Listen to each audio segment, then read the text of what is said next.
Hello mga Kadonatics, Amy Marcos versus 5 senators. Naku naman, grabe. Especially Risa Hontiveros. Eto kasi mga Kadonatics, kahit alam naman natin na doubtful tayo kay Senator Amy Marcos, pero ang sarap ng pakinggan at panoorin, makita ang pagkaseryoso ng kanyang mga sinasabi. At of course, yung laman ng mga sinasabi niya mga Kadonatics is really good. Eto, panoorin natin. Thereafter, Senator Judge Marcos. You may proceed, ma'am. Salamat po, Mr. Presiding Officer. I strenuously vote no to the motion. The wording of the approved motion introduces unnecessary ambiguity to the already... Wait. Kaya hindi pa magsasalita si Hontiveros mga Kadonatics, nakainis na talaga. The way you look at her mga Kadonatics, iba talaga yung aura niya. Parang mga anime na may black smoke na dumadaloy sa kanya. Ganon talaga yung paningin ko sa kanya. Pasensya na. Politically charged proceedings. Ang return po ay pagsauli o pagbalik. Sa usapin ng judiciary, nire-remand ang kaso pabalik sa lower court for further proceedings. Kaya po, I cannot accept this kind of wording. It is dangerous and disingenuous, particularly when the rules of court have suppletory application. The same purpose could have been achieved by merely asking the House prosecutors to file a compliance and clarify certain issues. Wala pong remand o return sa konstitusyon. Ang obligasyon natin, try and decide. Isa po itong kabalintunaan, Mr. Presiding Officer. Ay nako, wala talagang matino. Noted.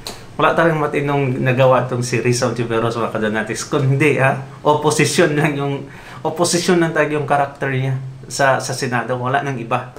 That entered into the record, Senator Judge Marcos. You may proceed, ma'am.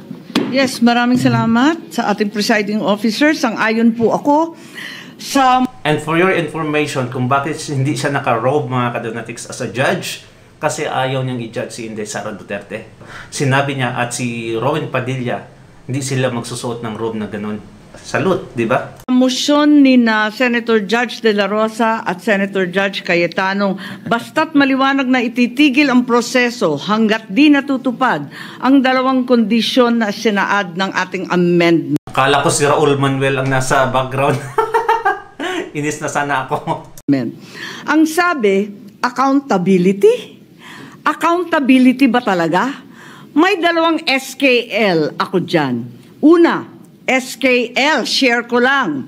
Share ko lang na si VP Inday Sara ay sinampahan ng kaso sa Komisyon ng Audit, ang COA, sinampahan ng kaso sa Supreme Court, sinampahan ng kaso sa iba't iba pang korte, sinampahan ng kaso ng Department of Justice, pati na rin ng PNP, at sinampahan ng kaso ng disbarment.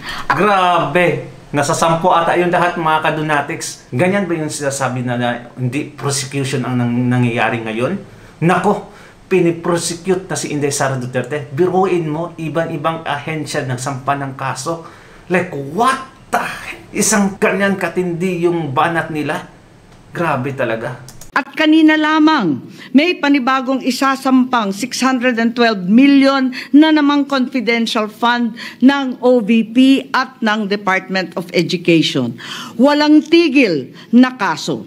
Kung accountability ang tunay na gusto ng mga birit ng birit, bakit hindi paghusayan ng mga kaso para panagutin si VP Inday sa mga yan? May multa yan, may kulong. If ever mapatunayan, aba, damang-dama ang accountability kapag ganyan. Itong impeachment na inipit, inupuan, nilimliman, minadali, ibinalibag sa Senado sa dulo ng sesyon. Ito ay ang pinakamaliit na iskinita ng accountability na yan. Itong ipinipilit na impeachment, aminin man nila o hindi, ay para lamang manira ng imahen ng isang publiko at walang uuwian, kundi pag-disqualify kay VP Inday Sara para sa eleksyon ng 2028. Yun, tumpak. Yun talaga mga Kadonatics. Yun yung pinakapunto doon sa mga kaso na ipinal sa kanya. ayaw nilang tumakbo siya sa 2028 election. Bakit?